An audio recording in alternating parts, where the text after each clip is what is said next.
ભવસંભવ ભીતિભેદનમ સુખ સંપત કરુણાનિકેતનમ વ્રતદાન તપ ક્રિયાફલમ સહજાનંદ ગુરુમ ભજે સદા.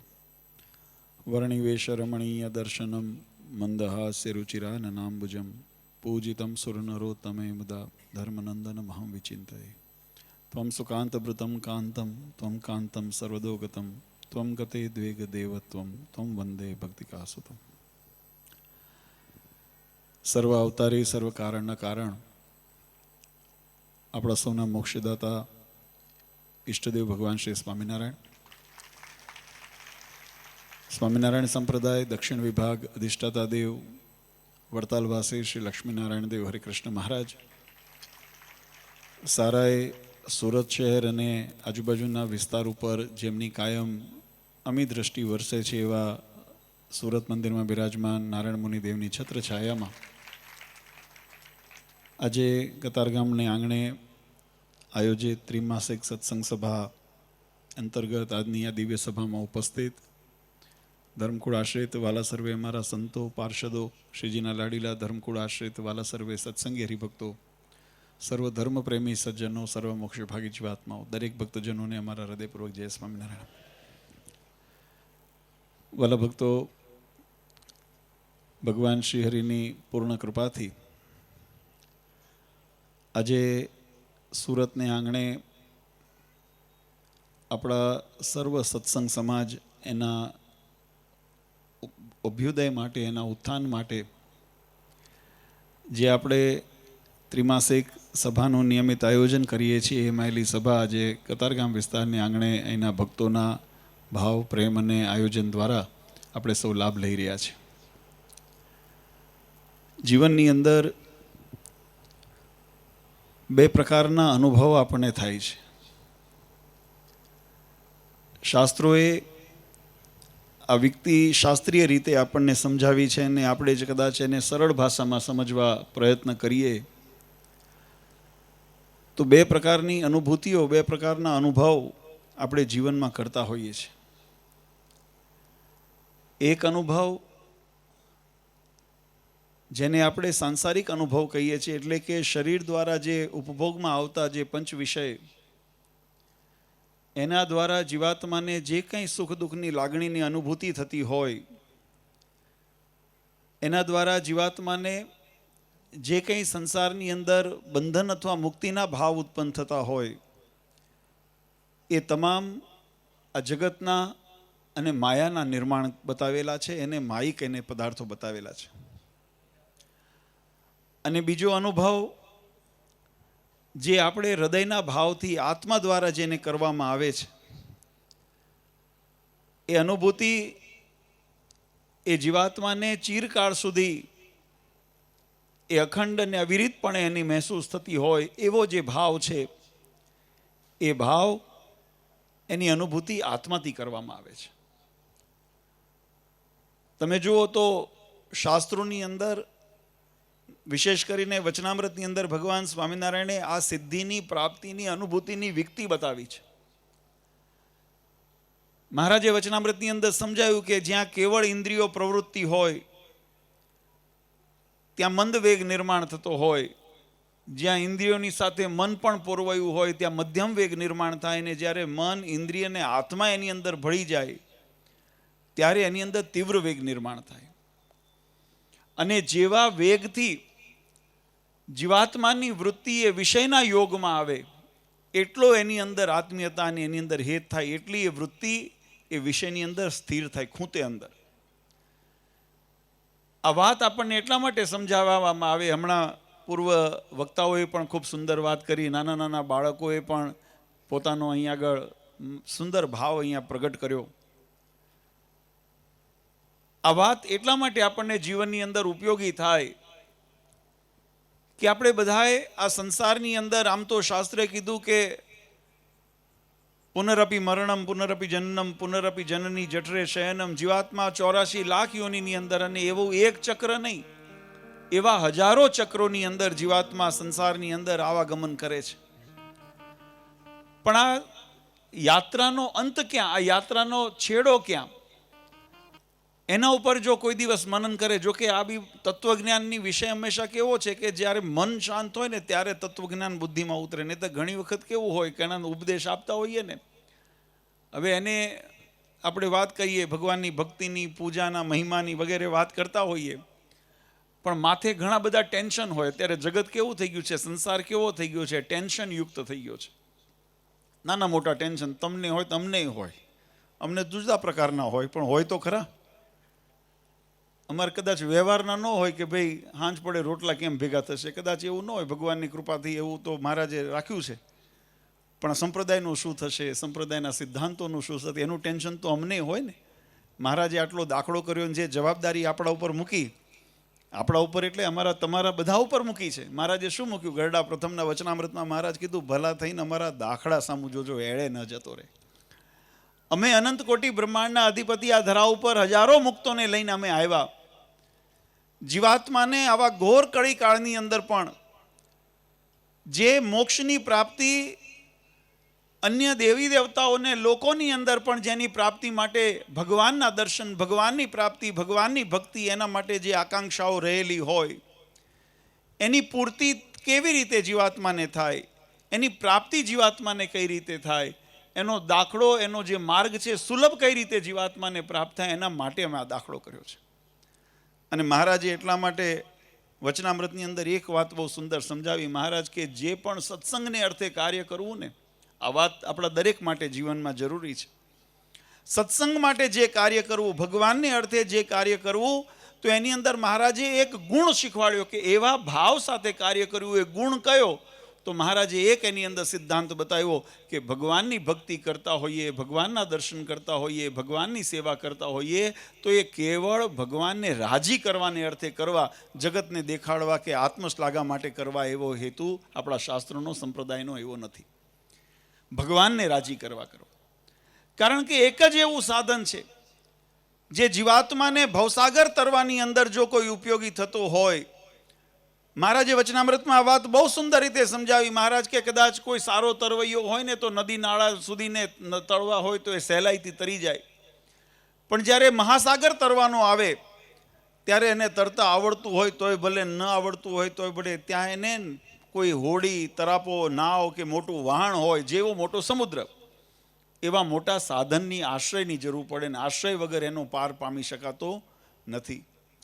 એમાં સંસારની અંદર 84 લાખ યોનિથી ભટકતો જીવાત્મા, એને ભવસાગર પાર કરવો છે. અને એ ભવસાગર પાર કરવા માટે જો કેવળ સાધન વૃત્તિનો જો એને આશ્રય કરે, અર્થાત કે પોતાના જ્ઞાન, પોતાનું શરીર ને પોતાની જે અહમ, એના દ્વારા જીવાત્મા જે કોઈ કર્મ કરે, એમાં પણ જો અજ્ઞાની જીવ હોય તો એ વિષય વાસના સંબંધી કર્મ કરે, થોડો ઘણો જ્ઞાની હોય, સમજણવાળો હોય તો એ ભગવત સંબંધી કર્મ કરે ખરો, પણ આવા અહમે કરીને કરતો હોય તો પણ મહારાજ કે ભગવાનનો એ પરિપક્વ આશ્રય પણ નથી, એની અંદર આશ્રયની સિદ્ધિ નથી થતી. અને જ્યાં સુધી આશ્રયની સિદ્ધિ નથી થતી, વચનામૃતની અંદર મહારાજ કીધું ભગવાનના ધામની પ્રાપ્તિનો કયો સહેલો માર્ગ છે, ત્યારે મહારાજે બહુ સુંદર કીધું, સંતોને કીધું કે તમે ઉત્તર કરો પણ વિચારીને કરજો. તમે એમ કહો કે ધર્મ, જ્ઞાન, ભક્તિ, વૈરાગ્ય, એના દ્વારા ભગવાનની પ્રાપ્તિ થાય અને ભગવાનનો આ ધામની પ્રાપ્તિ થાય, તો મહારાજ કે જો માત્ર ધર્મ, જ્ઞાન, ભક્તિ, વૈરાગ જેવા સાધને કરીને જો ભગવાનની પ્રાપ્તિ થઈ ગઈ હોત તો ભગવાનનો રાજીપાનો હેતુ કે ભગવાનના આશ્રયનો સિદ્ધાંતનું શું કરશું? અને એટલા માટે પછી મહારાજે સ્વયં એનો ઉત્તર કર્યો કે ધર્મ, જ્ઞાન, ભક્તિ, વૈરાગ્ય એ સાધન છે. માત્ર સાધનનો આશ્રય કરવો આવશ્યક નથી, પણ એ સાધન જે હેતુ માટે કરો છો એ કયો હેતુ? તો કે ભગવાન એનાથી રાજી થાય. જ્યાં સુધી એ સિદ્ધિ પ્રાપ્ત નથી થતી ત્યાં સુધી એ સાધન. હું તમને એક જાડી ભાષાનું દ્રષ્ટાંત આપું. આપણે હળ લાકડું લઈને ખેડતા હોઈએ, પણ ખેડની અંદર તમે માટીથી તમે હળ ખેડી નાખો, પણ એને ખેતરને ખેડી નાખો, પણ ખેતર કર્યા પછી અંદર બિયારણ ન વાવો, અંદર કોઈ ખાતર ન નાખો, તો એની અંદર કદાચ કોઈ માવજત ન લો, તો એમાં શું ઉગે? ઘાસ ઉગે ને કાં તો બાવળિયા ઉગે. શું ઉગે એમાં? એમાં મોલાત ન થાય. જે આપણા ઉદર પોષણ માટે, આપણા શરીરના પોષણ માટે અનાજની જરૂર પડે અથવા તો જે વસ્તુની જરૂર પડે એ એને તો ઉત્પન્ન ન થાય. એમાં બાવળિયા ને ઝાકળ ને એ બધું ઉગે, કુદરતી ઉગે ખરું બધું, પણ કેવું ઉગે? એ ઉપયોગમાં આવે એવું નહીં. પછી જ્યારે એને જ્યારે સાફ કરવું હોય અને ઉપયોગી બનાવવું હોય એટલે શું કરવું પડે? આપણે એને નીંદવું પડે. એને પછી કદાચ જો હાથેથી ખેંચાય તો હાથેથી ખેંચીએ, નહીં તો કોદાળી વાપરીએ, પાવડો વાપરીએ, નહીં તો જેસીબી હવે તો વાપરે છે. મૂળિયા ઊંડા થઈ ગયા હોય ને તો જેસીબીની જરૂર પડે, ત્યારે માંડ ખેતર ચોખ્ખું થાય ને ચોખ્ખું થયા પછી તમે નવેસરથી જ્યારે એને વાવેતર કરો ને અને જે હેતુથી તમે કરો છો હેતુ પાર પડે ત્યારે મોલાતની પ્રાપ્તિ થાય. એમ સત્સંગ કરવાની રીતવાલા ભક્તો આપણને શાસ્ત્રોની અંદર બતાવી કે જેના દ્વારા ભગવાન રાજી થાય એ સાધન જ સાર્થક સાધન કીધું. બાકી માત્ર સાધનથી કોઈનું કલ્યાણ થયું નથી. આ શાસ્ત્ર વચન છે. સાધન તમને બીજબળ બનાવી આપે છે, સાધન તમને ભગવાનની નજીક જવામાં મદદરૂપ થઈ શકે છે, પણ એ સાધનની પ્રાપ્તિ જો ભગવાનને વિસરીને કરી હોય અથવા ભગવાનના રાજીપા. હું એક નાનું એવું દ્રષ્ટાંત દઈને વાત પૂરી કરું, કારણ કે અત્યારે સમય ઘણો થઈ ગયો અને બધા હરિભક્તો ક્યારના અહીંયા આગળ સભાની અંદર બધા નાના નાના બાળકોએ પણ સુંદર અહીંયા મનનીય પ્રવચન કર્યા. પણ હું પ્રવચનની વાત આગળ વધારતા પહેલાં બે આમંત્રણ આપી ભૂલી જવું પાછો કંઈ કામમાં. તો હમણાં જેમ અમારે વાત આપણે બધા અહીંયા સાંભળી કે આવતા દિવાળી પછી વડતાલને આંગણે આપણે છેલ્લા ઘણા વર્ષોથી પંચામૃત મહોત્સવનું આયોજન થાય છે. કારણ કે સંપ્રદાયના 5 જે મહત્ત્વના પ્રસંગો એની અંદર ભગવાનનો પટ્ટાભિષેક, જે ભગવાન રામાનંદ સ્વામી દ્વારા જે મહારાજે મહાદીક્ષા ગ્રહણ કરી અને ગાદી સ્થાપના થઈ, એ ઉત્સવ, એ દિવાળી પછીના જે આપણી એકાદશી આવે એકાદશીનો એ સુંદર એ દિવસ, એ ભગવાનના મહાદીક્ષાનો દિવસ અને પટ્ટાભિષેકનો દિવસ છે.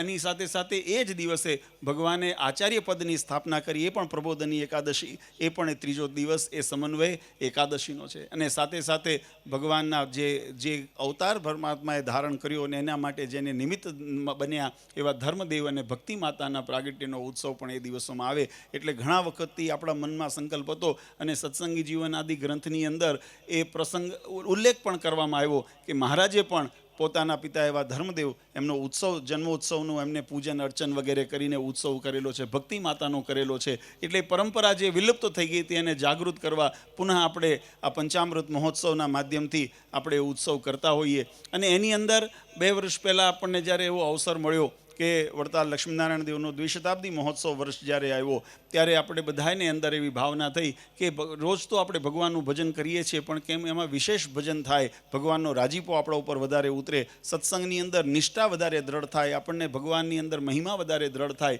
અને એવા ભાવથી આપણે આખું વર્ષ ભક્તિ પર્વ તરીકે આપણે ઉજવ્યું. અને ગત વર્ષે એનો ધામધૂમથી ઉત્સવ, એ ભક્તિ મહાપર્વ આપણે વડતાલ ખાતે ઉજવ્યો હતો. ત્યાર પછી હરિભક્તોને એવો સંકલ્પ થયો કે મહારાજ આમાં તો અમને મજા આવી. અને જેને ભગવાન દૈવી જીવ હોય ને એને ભગવાનના કાર્યમાં મજા જ આવે. વચનામૃતમાં મહારાજે લખ્યું એને એમાં જ આનંદ આવે, ભગવાન સંબંધી કાર્ય થાય. એટલે હરિભક્તોનો ભાવ હતો. એટલે આપણે દ્વિતીય સંકલ્પ કર્યો તરત ને તરત કે આ ચાલુ વર્ષે આ વખતે મદનમોહનજી મહારાજ ધોલેરાવાસી, એમનો દ્વિશતાબ્દી મહોત્સવ વર્ષ, સાથે સાથે શિક્ષાપત્રી લેખન, જેનું આપણે મહિમા હમણાં અહીંયા થોડા વખત સમય પહેલાં જ આપણે સાંભળ્યો, એવો શિક્ષાપત્રીનો પણ દ્વિશતાબ્દી મહોત્સવ વર્ષ, અને આચાર્ય સ્થાપના કરી એના પણ 200 વર્ષ જ્યારે થતા હોય ત્યારે ભક્તિ પર્વ દ્વિતીય ચરણ આપણે એના રૂપમાં શરૂ કર્યું. આખું વર્ષ હરિભક્તોએ અલગ અલગ પ્રકારના અનુષ્ઠાન, અલગ અલગ પ્રકારના નિયમો લઈ અને ભગવાનનું વિશેષ ભજન કર્યું. અને આગામી આપણે બીજથી બેસતા વર્ષથી લઈ અને લાભ પાંચમ સુધી પંચામૃત મહોત્સવ અને ભક્તિ મહાપર્વ એ વડતાલ ખાતે ઉજવવા જઈ રહ્યા છીએ. ભગવાનને રાજી કરવા અને સમગ્ર સત્સંગના જે ભક્તો એને એક સિદ્ધાંતની મજબૂતી આવે એના માટે આપણે આયોજન થયું છે. અને બધા હરિભક્તોના સાથ સહકારને ભાવથી એને ખૂબ ધામધૂમથી આપણે ઉજવવું છે. બધાને અમારા સમગ્ર ધર્મકુળ પરિવાર વતી એ પ્રસંગમાં પધારવાનું અમે આમંત્રણ આપીએ છીએ. સાથે સાથે આ પ્રસંગ પતે એટલે તરત જ પાછળ જાન્યુઆરીની અંદર એક મહાન બીજો સંકલ્પ હરિભક્તોનો હતો કે મહારાજે શિક્ષાપત્રીની અંદર આજ્ઞા કરી કે અમારા આશ્રિતોએ દ્વારકા આદિ તીર્થોની અવશ્ય યાત્રા કરવી. એટલે એક ગઢપુરથી દ્વારકા એ પદયાત્રાનું આયોજન કરવામાં આવ્યું છે. અને એમાં ધર્મકુળ પરિવાર, સંતો, હરિભક્તો, સાંખ્યોગી બહેનો, માતાઓ, માતુશ્રી બધા જેને અનુકૂળ હશે એની અંદર પણ બધાએ 2 તારીખથી ને 13 તારીખ સુધી એ મહાઆયોજન પદયાત્રાનું કરવામાં આવ્યું છે. એની સોશિયલ મીડિયાના માધ્યમથી એની માહિતી બધાને પ્રાપ્ત થઈ છે, ન હોય તો મેળવી લેજો. અને એની અંદર પણ બધાને અમે ખૂબ ખૂબ ભાવથી આમંત્રણ આપીએ છીએ. અને સાથે સાથે આપણે અહીંયા ત્રીજો શું આપણું આયોજન હતું? હા, આપણે અહીંયા આગળ મોટો ઉત્સવ, જો અહીંયા ઘર આંગણાનું જ ભૂલાઈ ગયું. હા, જો મને એટલે હા, આપણે સુરતનો એક મોટો મહા મહોત્સવ થાય છે, જે આપણે તો ઇંતજારી હોય જ, પણ અન્ય ભક્તોને પણ એની ઇંતજારી હોય છે. કયો ઉત્સવ? શું વાત છે! બધાને. એટલે આ વખતે બધા ભક્તોની ઈચ્છા હતી કે અમારે સુરતનો શાકોત્સવ રહી ન જાય, કારણ કે 2 વર્ષ પહેલાં થોડું પેલું વરસાદનું વાતાવરણ અને એના કારણે થોડોક એ અભાવ આવ્યો હતો. એટલે આ વખતે ભક્તોએ અગાઉ કીધું અમને તારીખ આવું, તો આવતી 28/12 આપણે સુરતનો મહાશાકોત્સવ એનું સુંદર આયોજન કરેલું છે. તો એ પણ ભક્તોને એનું પણ આમંત્રણ આપીએ વગેરે. આ પ્રસંગની અંદર આ બધા હરિભક્તોને નાની મોટી જે કંઈ માહિતી જોઈતી હોય તો પોતાના સ્થાનિક મંદિરો, મંડળો, એના આગેવાનો અથવા તો આપણી સોશિયલ મીડિયાની ટીમ સાથે સંકલન કરજો, એમાંથી તમને વિશેષ માહિતી પ્રાપ્ત થશે. આપણે આપણા વિષય ઉપર આવીએ. ભગવાને આપણને બહુ સુંદર જ્ઞાન માર્ગ શીખ્યો છે, અને જ્ઞાન માર્ગની અંદર ભગવાને એક બહુ સુંદર મહિમાની વાત કરી. એક વખત મહારાજ ગઢપુરની અંદર બિરાજમાન હતા, વાસુદેવ નારાયણના ઓરડાની આગળ, અને મહારાજે મુક્તાનંદ સ્વામી, જેને સત્સંગની હમણાં શિક્ષાપત્રીમાં નામ આવ્યું ને, મુક્તાનંદ મુખ્યા, જે સંત આદિની અંદર અગ્રેગણ્ય જેને ગણ્યા છે, સત્સંગની માનું જેને બિરુદ પ્રાપ્ત છે, મુક્તાનંદ સ્વામીએ મહારાજને પ્રશ્ન પૂછ્યો છે. અને પ્રશ્ન શું પૂછ્યો? મહારાજને કીધું કે મહારાજ, એક બાજુ અમે શાસ્ત્રનું જ્યારે શ્રવણ કરતા હોઈએ ત્યારે અમને 2 પ્રકારની નિષ્ઠાના એની અંદર અમને જોવા મળે છે. એક અર્જુનજીની સ્વરૂપ નિષ્ઠા, અને બીજી જે રાજા યુધિષ્ઠિર હતા એની ધર્મ નિષ્ઠા. આ બંને પ્રકારની નિષ્ઠાનું એની અંદર દર્શન થાય છે, અને બંને નિષ્ઠાના ગુણ અલગ અલગ દેખાય છે. એક સ્વરૂપ નિષ્ઠાના ગુણ છે અને એક ધર્મ નિષ્ઠાના ગુણ છે. અને એની અંદર ઘણી વખત દુવિધા ત્યારે થાય, જો નિશ્ચય આપણે એમ કહીએ નિયમ નિશ્ચયને પક્ષમાં દ્રઢ રહેવું, અથવા તો ધર્મ અને અધર્મની અંદરથી ચયન કરવું હોય તો આપણને સહજ થાય કે ધર્મનું પાલવું વધારે ભારે છે એટલે ધર્મનું ચયન કરીએ, અધર્મનો ત્યાગ કરીએ, આ તો સહજ છે. પણ નિષ્ઠાની અંદર પણ જ્યારે બંને પ્રકારના ભેદ જોવા મળે, એક છે સ્વરૂપ નિષ્ઠા અને એક છે ધર્મ નિષ્ઠા, તો એની અંદર ધર્મનિષ્ઠાને જ્યારે અમે અથવા તો સ્વરૂપ નિષ્ઠાને જો અમે વધારે મજબૂતી પકડવા જઈએ તો ક્યાંક ધર્મનિષ્ઠા મોડી પડી જાય છે. અને ધર્મનિષ્ઠાને જો અમે પકડવા જઈએ, એનું અનુસરણ કરવા જઈએ તો સ્વરૂપ નિષ્ઠામાં, પહેલાં તો આ ભેદ સમજો, ધર્મનિષ્ઠા અને સ્વરૂપ નિષ્ઠા શું છે, નહીંતર આગળ વાત નહીં સમજાય. સ્વરૂપ નિષ્ઠા કોણે કીધી?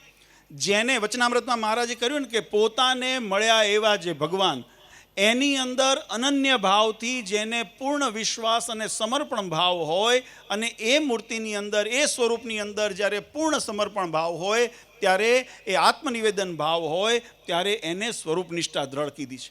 આ સ્વરૂપ નિષ્ઠાની વ્યાખ્યા બહુ સમજવા છે. ને ધર્મનિષ્ઠા કોણે કીધી? તો કે જે જ્ઞાન માર્ગ, અને જ્ઞાન માર્ગની અંદર પણ જે વિવિધ મતો જે ઋષિમુનિઓએ શાસ્ત્રોની અંદર જે દર્શાવ્યા છે, એની અંદર જ્યારે પોતાની બુદ્ધિથી જ્યારે એનું અર્થઘટન અથવા માપદંડ કરીને જ્યારે એને એક ધર્મ અથવા તો એને એક નિયમ માની લીધો હોય, અને એની અંદર જ્યારે દ્રઢ થયા હોય, પછી એની એ દ્રઢતા એટલી બધી જડ થઈ ગઈ હોય કે એને પછી બીજું કોઈ વિષય ન દેખાય, અને ધર્મનિષ્ઠા કીધી. જે સિદ્ધાંતો, આમાં ખોટી કંઈ વાત નથી, બંને તફાવત ખાલી સમજાવું છું. એક છે ભગવાનની અંદર પૂર્ણ વિશ્વાસ. અર્જુનજીનું ને યુધિષ્ઠિરનું દ્રષ્ટાંત કેમ દીધું? કારણ કે યુધિષ્ઠિર અને અર્જુનજીમાં શું તફાવત હતો એના જીવનની અંદર આપણે મહાભારતના યુદ્ધની અંદર દ્રષ્ટિ કરીએ તો આપણને ખ્યાલ આવે. અર્જુનજીના જીવનની અંદર સંશય થયો, પણ એ સંશય જ્યારે ભગવાને ઉપદેશ દીધો અને ઉપદેશ સાંભળીને મનમાંથી એ સંશય ટળ્યો, ત્યારે અર્જુનજીએ પછી એક સિદ્ધાંત પકડ્યો, કરીશે વચનમ તવ, હવે તમે જેમ કહેશો એમ કરીશ, હવે મારે મારું ડાપણ કરવું નથી. આ અર્જુનજીની સ્વરૂપ નિષ્ઠા થઈ. ભગવાનના સ્વરૂપની અંદર નિશ્ચય થઈ ગયો, મને મળ્યા એવા ભગવાન, મને પ્રાપ્ત થયા એવા ભગવાન, એના પૂર્ણ વચનની અંદર, એના વિશ્વાસની અંદર, એની અંદર અનુવૃત્તિ રાખીને એની અંદર રહેવું, એ જ મારું ભક્ત તરીકેનું પરમ કર્તવ્ય છે. આવો જ્યારે ભાવ ઉત્પન્ન થાય ને ત્યારે સ્વરૂપ નિષ્ઠા દ્રઢ થાય. ને જ્ઞાન માર્ગની અંદર ખોટો નથી, પણ ક્યાંક ક્યાંક અહંકાર આવી જાય. હું જ્ઞાની છું, હું ડાયો છું, એટલે મને વધારે ખબર પડે. જ્યારે દ્રોણાચાર્યનો વધ કરવાનો હતો અને ભગવાન કૃષ્ણએ જેને કીધું કે અસ્વસ્થતામાં હતા જ્યાં સુધી તમે નહીં કહો, અસ્વસ્થતામાં દ્રોણાચાર્યના પુત્ર હતા, અને એમને મૃત્યુ પામ્યા છે એવું તમે કહો તો દ્રોણાચાર્ય પોતાનું ધનુષ્ય હાથમાંથી મૂકે તો એમનો વધ થાય. બાકી દ્રોણાચાર્ય ગુરુ હતા, અને ગુરુનો શિષ્ય ગમે તેટલું આપણે ત્યાં કહેવત છે કે બિલાડી છે ને જે એના ચાલ શીખવે ને પણ એક ચાલ પોતાની પાસે રાખે બચવા માટે, હા, એવું કહેવત છે. તો એમ ગુરુ છે, બધા છે એવી શીખવે, પણ એક હોય કે જેની પાસે, તો ગુરુને પરાજિત કરવા સંભવ નહોતા. અને જ્યાં સુધી દ્રોણાચાર્ય પરાજય ન થાય, કૌરવ સેનાના સેનાપતિ હતા એમનો પરાજય ન થાય, ભીષ્મનો પરાજય થયો કેવી રીતે થયો આપણે કથા જાણી છે. દરેકનો એ ક્રમશઃ જ્યારે એની અંદર પરાજય થતો, દ્રોણાચાર્યનો પરાજય કરવાને માટે, એમનો વધ કરવાને, એમને કરવાને માટે, ત્યારે ભગવાને કીધું કે અમે એમ કહો કે અસ્વસ્થતામાં હતા, અસ્વસ્થતામાં મરાણો. ત્યારે યુધિષ્ઠિરે કીધું પણ અસ્વસ્થતામાં મરાણો નથી, ગુરુપુત્ર છે એ મરાણા નથી, હું કેમ ખોટું કેમ બોલું? આ જ્ઞાન માર્ગ, જ્ઞાનની અંદર હું મારી બુદ્ધિનો વધારે પ્રયોગ કરું કે ભાઈ મને આ લાગે છે કે આ સીચું છે, મારાથી ખોટું થાય નહીં. અને એવી જ્યારે ભાવના થઈને એટલે બોલ્યા ખરા, પણ કેવું બોલ્યા? અસ્વસ્થતામાં હત નરોવા કુંજરોવા. અસ્વસ્થતાના નામનું એક હાથી પણ હતું, એટલે એને કીધું મરાણો, પણ કોણ મરાણું મને ખબર નથી, એમ કહીને પછી બચાવ કર્યો. અને એ ઉદ્વેગ કહેવાનો એ વિષય આખો પ્રસંગ જુદો છે, પણ આ ભાવ પ્રગટ કરવા માટેની વાત છે. એટલે મુક્તાનંદ સ્વામીએ પૂછ્યું કે એકની નિષ્ઠા છે સ્વરૂપ નિષ્ઠા છે. સ્વરૂપ નિષ્ઠા કેવી? કરીશ્યે વચનમ તવ. મને ભગવાનમાં વિશ્વાસ છે તો હું એમના વચનમાં રહીશ, એ જ મારું પરમ કર્તવ્ય છે. આ નિષ્ઠા જ્યારે હોય ત્યારે એને સ્વરૂપ નિષ્ઠા કીધી.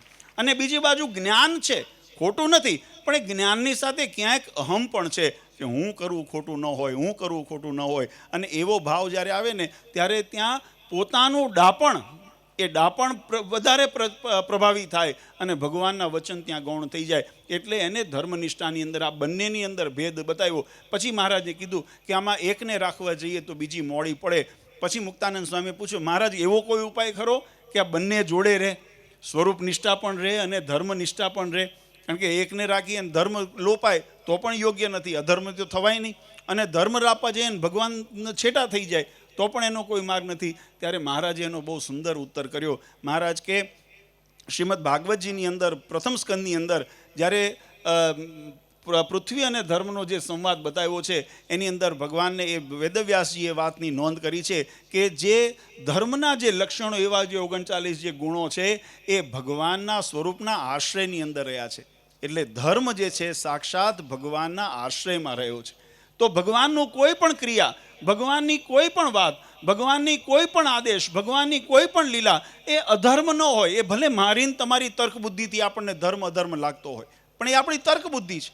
પણ ભગવાનના ચરિત્રની અંદર જો દિવ્યતા જો આપણે સમજ્યા હોઈએ, ભગવાનની અંદર સ્વરૂપ નિષ્ઠાને જો દ્રઢ કરી હોય, મહારાજે એટલા માટે સાકાર ઉપાસનાની રીત આપણને શીખવાડી. એની અંદર મહારાજે આ ઉત્તમ જે સમજણનો માર્ગ બતાવ્યો. એની અંદર મહારાજે આ વાત લખી કે ઉત્તમ જેની સમજણ છે એને તો ભગવાનના કોઈ પણ ક્રિયા હોય એમાં ક્યારેય સંશય ન થાય ત્યારે માનવું કે એની ઉત્તમ સમજણ છે. જો એમાં સંશય રહે કે આ ભગવાને આમ કર્યું સારું છે અને આમ કર્યું આ બરાબર નથી, તો હજુ ભગવાનમાં પરિપક્વ નિશ્ચય નથી, ભગવાનની નિષ્ઠા દ્રઢ નથી. તો એવી નિષ્ઠા જ્યારે દ્રઢ થાય ત્યારે મહારાજ કીધું ધર્મ સ્વયં જો પરમાત્માના આશ્રયની અંદર રહેતા હોય તો ભગવાનથી ધર્મ જુદો ન હોય. એટલે એવું જ્યારે દુવિધા થાય ત્યારે ધર્મનિષ્ઠા કરતાં સ્વરૂપ નિષ્ઠાને દ્રઢ કરીને રાખવી કે જેથી કરીને ધર્મનિષ્ઠાને આપોઆપ એને પોષણ મળે. પણ જો ભગવાનની નિષ્ઠાને મૂકીને તમે માત્ર આચરણને તમે કરવા જાઓ, આ વાતને મહારાજ બહુ સમજવા જેવી છે. આપણે ઘણી વખત એમ કહેતા હોઈએ અમે ભજન કરીએ છીએ, અમે ભક્તિ કરીએ છીએ, અમે ધર્મનું પાલન કરીએ છીએ, અમે સત્સંગ પ્રચાર કરીએ છીએ, અમે ભગવાનના માર્ગ ઉપર હજારો માણસોને જોડીએ છીએ. આ બધી પ્રવૃત્તિ કરો છો પણ ભગવાનને મૂકીને કરો છો તો એમાં કોઈ માલ નથી. મહારાજ કે એનો ક્યારે ઉદ્ધાર થતો નથી. આમાંથી એક પણ પ્રવૃત્તિ કદાચ ન થાય. કરવી બધી જોઈએ, ભગવાનનું ભજન કરવું જોઈએ, ભક્તિ કરવી જોઈએ, સેવા કરવી જોઈએ, સત્સંગની સેવા કરવી જોઈએ, મહિમા સમજવો, બધું કરવું જોઈએ. પણ માનો કે કદાચ ન થાય, પણ જો ભગવાનનો રાજીપો ને ભગવાનનું શરણ રહે ને તો મહારાજ કે સબ તર્યા. પણ જો ભગવાન મુકાઈ જાય અને આ બધુંય આપણે જગતની અંદર ડંકા વગાડીએ તો એનાથી કોઈ દિવસ ઉદ્ધાર થવાનો નથી. આ વચનામૃતની અંદર મહારાજે વાત સમજાવી છે. એટલે આપણા જીવનની અંદર આ સત્સંગનો મહિમા કાયમ દ્રઢ કરીને રહે કે આપણે જે દાખલો કરીએ છીએ એ દાખલો શેના માટે કરીએ છીએ? આ દાખલો આપણે જગતના એટલા માટે મેં શરૂઆતમાં વાત કરી કે જગતને દેખાડવા કે પોતાની આત્મશ્લાઘા થાય, પોતાના વખાણ થાય, એના માટે ક્યારે સત્સંગ ન કરવો. સત્સંગ કરવો ભગવાનના રાજીપાને અર્થે કરવો. કારણ કે એનો એક જ રાજીપો એવો સક્ષમ છે, એમનો એક જ આશ્રય એવો સક્ષમ છે કે જે જીવાત્માને ભવસાગર પાર કરીને ભગવાનના ધામ સુધી પહોંચાડી શકે. આશ્રય મૂક્યો, જો ભગવાનનો રાજીપો મૂક્યો તો આ લાખ કરોડ સાધન આપણે કર્યા હશે તો એ કેવળ બીજબળનું કામ કરશે. મહારાજે વચનામૃતમાં લખ્યું, મહારાજ કે 1 જન્મે 2 જન્મે 1000 જન્મે તમે સમજો તો જ્યાં સુધી આ નહીં સમજો ત્યાં સુધી મહારાજ કે કલ્યાણ નથી થવાનું. આપણે આ જન્મે જો આપણે કલ્યાણ મેળવવું હોય તો આપણે આ નિશ્ચયને દ્રઢ કરવો પડશે.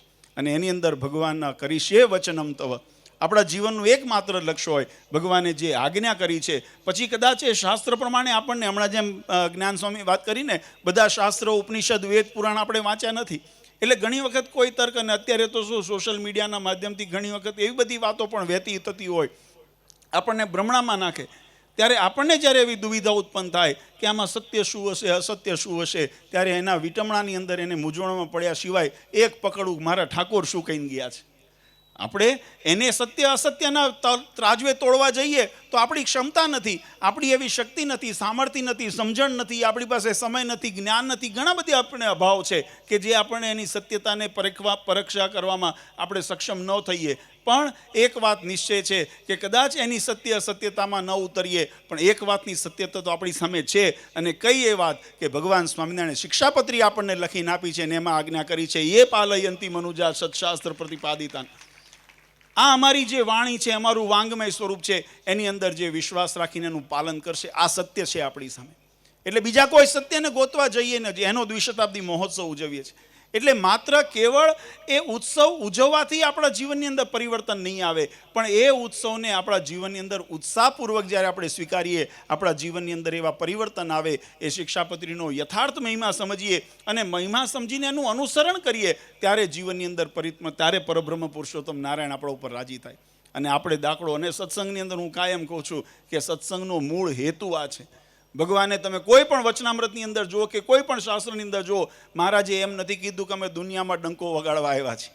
કોઈ શાસ્ત્રમાં તમે એવો ભાવ, અને એવું નથી કીધું કે મહારાજ મારા પછી આ ડંકો વગાડવા હું કોઈને મોકલીશ. ઘણા એને તો એવા ફાંકા મારે છે કે ભગવાને મોકલ્યા, એટલે ભગવાનને તમે એવા ગૌણ સમજો છો કે ભગવાન પોતે પોતાના કાર્યને સમર્થ પૂર્ણ ન કરી શકે. ઘણા કહે ને કે મહારાજને અહીંયા મંદિર બનાવવાની ઈચ્છા હતી, નો સંકલ્પ પૂરો થયો, તો ભગવાન છે ના, જો એમનો પોતાનો સંકલ્પ પૂરો ન કરી શકતા હોય તો. પણ મહારાજે જે કાર્ય કર્યું છે, મહારાજ કે અમે પરિપૂર્ણ કર્યું છે. અમે કોઈના ઉપર ફોર્સ નથી કર્યો, પરાણે કોઈને કલ્યાણના માર્ગમાં નથી લાવ્યા. ઉપદેશ દ્વારા જ્ઞાન અમે પીરસ્યું છે. જેને મોક્ષનો ખપ હોય એ આ અમૃત પાન કરવા આવશે, જેને મોક્ષનો ખપ નહીં હોય એને જગતના એના લેણ દેણ એની મુબારક છે.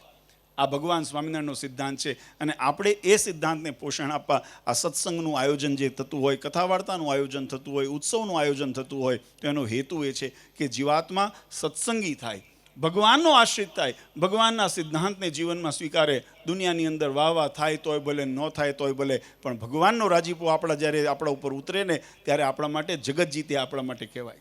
આજે આપણે એના માટે દાખલો કરીએ છીએ. એટલે ખૂબ ખૂબ આજે અભિનંદન છે સુરતના. અને એમાં પણ જ્યારે આપણે વડીલોએ તો સત્સંગ જાળવ્યો, સમય પ્રમાણે, અનુકૂળતા પ્રમાણે, એ જ્યારે સમયની જ્યારે એ કાળ ચાલતો હશે ત્યારે એ પ્રમાણે સત્સંગ થયો. અત્યારે આધુનિક કાળ ચાલે છે, વૈજ્ઞાનિક યુગ ચાલે છે, તો આજના યુવાનો એ રીતે કરે છે. પણ ભવિષ્યની અંદર આપણા જે બાળકો છે, આપણી સંતાન છે, આપણી જે જનતા છે, એને આ સત્સંગનો વારસો મળે, એના માટે પણ આપણે જે ખેવના રાખીને જે કાર્ય કરીએ છીએ. આપણે અહીંયા કતારગામ વિસ્તારમાં પણ એક સંકલ્પ કર્યો છે. બધા હરિભક્તો એને ખૂબ ખૂબ તન મન ધનથી ટેકો પણ કરજો. આપણે અહીંયા મંદિરનો સંકલ્પ કર્યો છે, બધાને ખ્યાલ છે. એ પણ વહેલો પૂર્ણ થાય કે જેથી કરીને એવું એક સ્થાન આપણી પાસે રહે. અત્યારે આપણે હરિમંડપની અંદર બધા ભક્તો કરે, પણ જગ્યા નાની હાંકડી પડે છે. અને એ હાંકડ દૂર થાય એવો સંકલ્પ કર્યો. મહારાજને પ્રાર્થના કરીએ કે મહારાજ એ વહેલો સંકલ્પ પૂર્ણ કરે અને બધા હરિભક્તોને ખૂબ સત્સંગનું સુખ આવે, સત્સંગની વૃદ્ધિ થાય. અને અંતે આ સત્સંગ એક પરિવાર છે. આમાં કોઈ મારું ને કોઈ તારું એવું વહેલા જેને વાલા દોલા જેવું ન હોય. આ સત્સંગની અંદર બધો આપણો પરિવાર છે. અને એટલા માટે આપણે એક થઈને સત્સંગમાં ભગવાનના કાર્યમાં આપણે સહભાગી થવું છે, ભગવાનના કાર્યમાં જોડાવવું છે. એવા ભાવ સાથે સેવાપરાયણ થઈએ, ભક્તિપરાયણ થઈએ છીએ. એ જ આપણા જીવનનું લક્ષ્ય છે. આજે ખૂબ આનંદ સાથે કતારગામના ભક્તોએ ખૂબ સુંદર અહીંયા આયોજન કર્યું. ત્રિમાસિક સભા સુંદર રીતે આયોજિત થઈ. બધા હરિભક્તોએ સુંદર લાભ લીધો. એ બદલ ખૂબ ખૂબ બધાને અભિનંદન આપીએ છીએ. પુનઃ વડતાલના મહોત્સવનો હોય કે આપણે અહીંયા શાકોત્સવ હોય કે પદયાત્રા હોય, બધાને આમંત્રણ આપ્યું છે. એટલે બધા ખૂબ ઉત્સાહપૂર્વક એની અંદર લાભ લેજો. હા, અને આપણે જે પંચામૃત મહોત્સવ ભક્તિ મહાપર્વનું જે આયોજન છે, એની સાથે સાથે એના અંતર્ગત જ ત્રિદિનાત્મક બાળ ઉત્સવ પણ રાખ્યો છે. નાના મેં હમણાં જેમ વાત કરીને કે આપણે આપણું તો ભવિષ્ય, આપણું વર્તમાન તો સુધારવું છે, પણ સાથે સાથે ભવિષ્ય માટે પણ કંઈક આપણે વારસો આપવો છે. એટલા માટે એ પણ સુંદર પ્રયત્ન બાળકોના ઉત્થાન માટે થઈ રહ્યો છે. તેની અંદર પણ પોતાના બાળકોને અવશ્ય મોકલજો કે કંઈક આમાંથી સત્સંગના નવા સિદ્ધાંતોને, નવા કોઈ ગુણોને એ પોતાના જીવનમાં દ્રઢ કરે, સારા સંસ્કાર ગ્રહણ કરે અને ભારતીય સનાતન ધર્મ ધર્મની જે સંસ્કૃતિ એને માટે ખૂબ એને ઉજ્જવળ કરવા માટે સક્ષમ બને એવી એમના ઉપર ભગવાનની કૃપા. તો આ ત્રણેય બધા પ્રસંગોનું બધાને ભાવભર્યું આમંત્રણ આપી અને પુનઃ આજના મહોત્સવની અંદર જે ભક્તોએ નાને મોટી સેવા કરી, યજમાન પદ સ્વીકાર્યું છે, એવા તમામ યજમાનોને, એવા અમારા આયોજક સમિતિના સભ્યોને, અમારા સ્વયંસેવકોને, અમારા યુવક મંડળના સભ્યોને, નામી અનામી તમામને ભગવાન ખૂબ સુખિયા કરે એવી ભગવાન શ્રી હરિના ચરણારવિંદમાં પ્રાર્થના કરી. પરમ પૂજ્ય સનાતન ધર્મ ધુરંધર આચાર્ય શ્રી અજેન્દ્ર પ્રસાદજી મહારાજ, અશોક આદિવાળા પૂજ્ય માતુશ્રી અને અમારા સમસ્ત ધર્મકુળ પરિવાર વતી આપ સૌને અંતરના આશીર્વાદ આપી મારી વાણીને વિરામ આપો. બોલો સ્વામિનારાયણ ભગવાન.